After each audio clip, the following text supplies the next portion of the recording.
Uh, Big ball, man, making my end. Fucking big killer, big ball, man.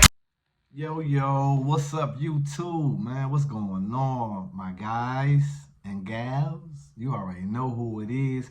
It's your boy, Sports God TV, where we talk sports like religion. If you haven't already, man, hit that like and subscribe button, man. Click that notification bell so you can get notified when I upload. Share the content, jump in the comments.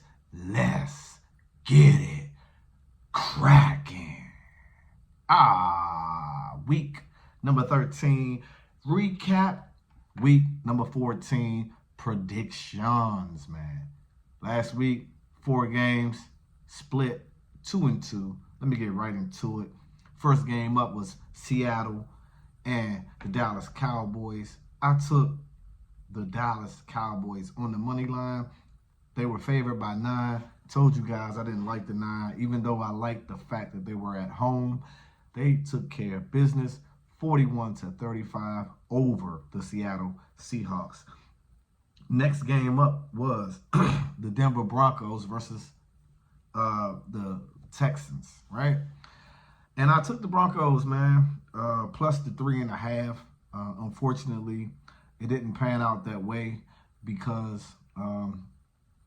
they lost 17-22 versus the Houston Texans. The game of the week, 49ers and Eagles. I took the Eagles plus the 3. Come to find out, got trick bag, man. I mean, yeah, San Fran were the favorite coming in on the road, and they actually performed like the favorite and probably the best team in football with a dominating win on the road, 42-19. These guys dressed up in all black, said it was going to be Philly's funeral. They had their mindset on that last year NFC Championship game. They feel like if they was at full strength, if those players didn't get hurt, that they possibly would have been Super Bowl champions, or at least for surely in the Super Bowl. Last but not least, my Washington Commanders, man. I knew they was going to lose.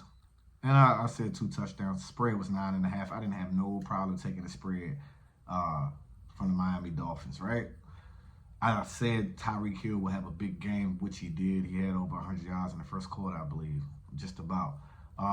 That was a awful game for the Washington Commanders. First game for Ron Rivera being the defensive coordinator. I don't know if he was actually making the calls or whatever the case may be, but I was just stuck in awe and trying to figure out, how do you not double team Tyreek Hill? I mean, Waddle was definitely a threat as well, but I wouldn't want Tyreek Hill man-to-man coverage, checking him in man-to-man coverage. That just didn't add up to me. So glad that they have a bye week this week. They need to regroup, refocus. Man, and I was trolling, right? I was trolling on social media.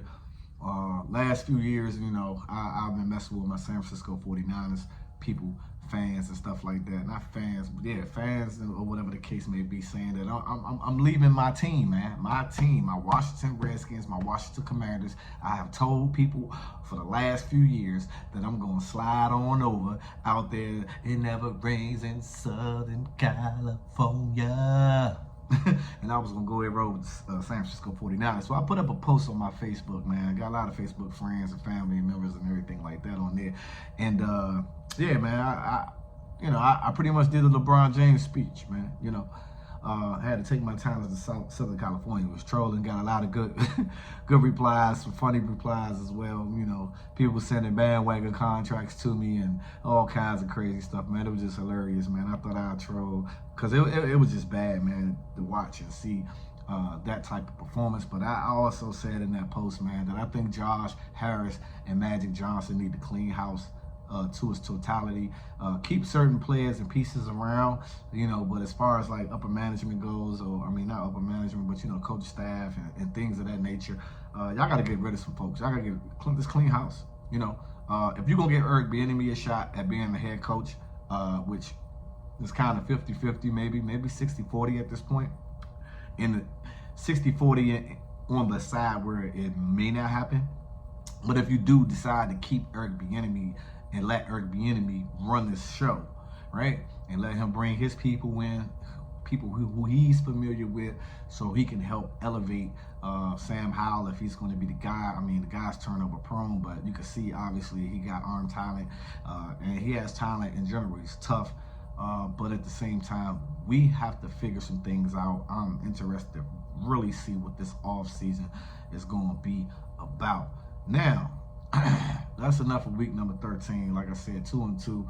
Week 14, I have to talk about this game. You guys know I always talk about the first game, Thursday night game. This game is absolutely garbage.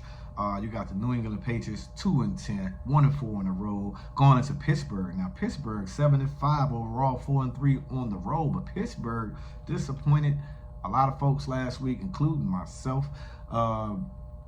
They gave it up. The Arizona Cardinals came in there, 1-9 team, went into Pittsburgh and beat Pittsburgh handedly. And in the process, they lost Kenny Pickett as well. Right now, the Steelers are 6-point favorites at home versus the New England Patriots. Patriots lost a 6-0 game versus the Chargers last week. This is a game that, hey man, I know the Patriots have been bad. They have been really, really horrible, right? You got Tomlin versus Bill Belichick. I'm sure this probably Belichick's last year in New England for sure. It just seemed like that the road is coming to an end there. But I wouldn't be surprised, man, if New England hangs around and make this game tough as possible. I don't think the players top out in this game. I'll take the points with the New England Patriots. As bad as they've been, and as crazy as this sounds, give me the Patriots plus the 6 points, right? A lot of divisional games this week. The Falcons versus the Buccaneers. Buccaneers 5-7, 2-4 on the road. Falcons 6-6 and 4-2 at the house. Falcons are 2.5-point favorites. Taking the Falcons plus the 3 at home. I think they get the job done versus Tampa Bay. Shout out to Mike Evans, man. 10 straight seasons with 1,000 yards receiving. I think he's the first player to ever do that. Major, major accomplishment for Mike Evans. Then you have the Indianapolis Colts versus the Cincinnati Bengals, and the Bengals came off a big win last week with their backup quarterback. I mean, we all know Joe Burrow is done for the year, correct? But Browning, the guy from Washington, undrafted, showed up big time. Now, he started off with a nice stat line, finished with a nice stat line as well. But at the same time, he was throwing a lot of short passes. But then they had to open up the playbook for him. And him and Jamar Chase had a connection. It seemed like he was running the offense smooth. And he pretty much orchestrated that team in overtime. That was a wonderful game, by the way. And they escaped with the victory.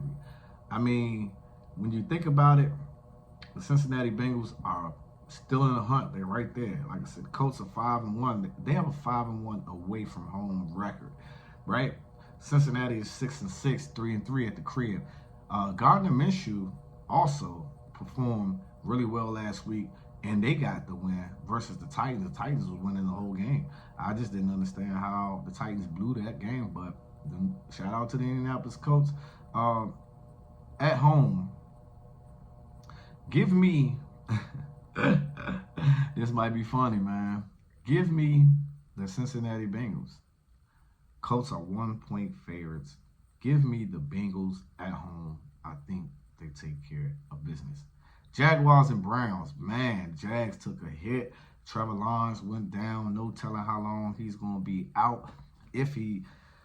That's going to be tough there in Jacksonville. Gardner Minshew used to back up Trevor Lawrence, man.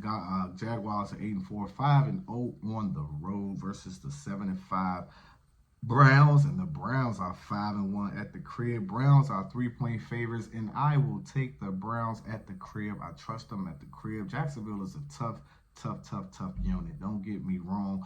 I just think the dog pound's going to be in the building. Cleveland has momentum, considering that Trevor Lawrence will not more than likely suit up for this game. So yeah, I'm taking the points with the Cleveland Browns. Then you got the Rams, man. Rams is red hot. Have won the last 3 games versus the Baltimore Ravens. They come in the Baltimore Rams are 6-6, 3-3 away from the crib. The Baltimore Ravens are 9-3 overall, 4-2 at the house. They are 7-point favorites in this contest.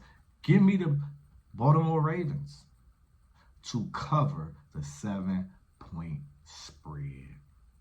Then you have Seattle versus San Francisco. San Francisco coming off a stomping up there in Philly.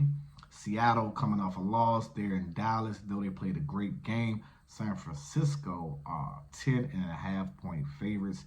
9-3 overall, 4-1 at the crib. Seattle is 6-6, 2-4 away from the crib. The spread scares me. It scared me last week as well, but look here.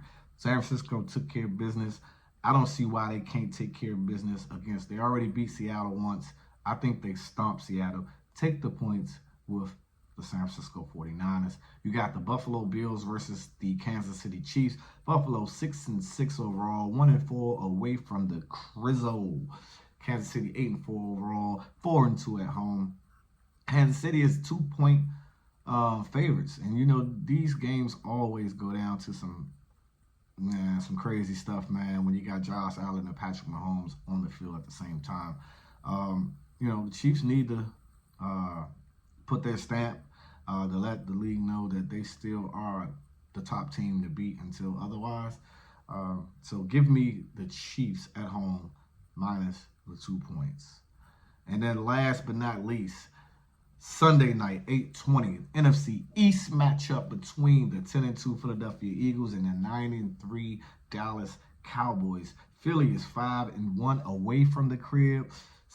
Dallas is 6-0 at the crib. Philly has played 3 games. It's going to be their 3rd game in 13 days. And they just got stomped, man, at the crib, man. I know they're going to be up for this game, but at the same time, Dallas has won the last 14 games at the crib.